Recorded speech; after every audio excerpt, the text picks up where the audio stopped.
Mempertahankan status zero konflik selama pelaksanaan pilkada serentak, Polda Sumatera Selatan khususnya Direktorat Intelkam mengajak masyarakat Sumatera Selatan untuk menjaga kondusivitas.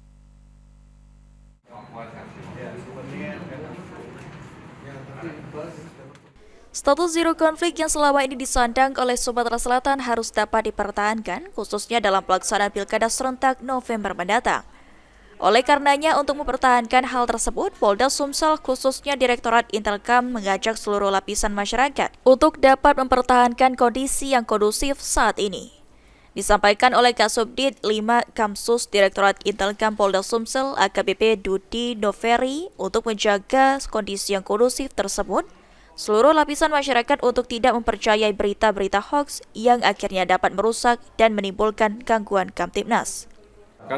Saya harapkan untuk kedepannya kita lebih memberikan dan membaca situasi dan mengajak kebersamaan dalam menciptakan situasi dalam kegiatan pilkada untuk tahun 2024 pilkada damai di wilayah Polda Sumatera Selatan.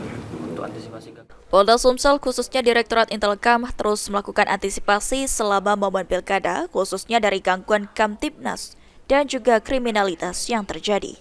Firman Hidayat, Val TV.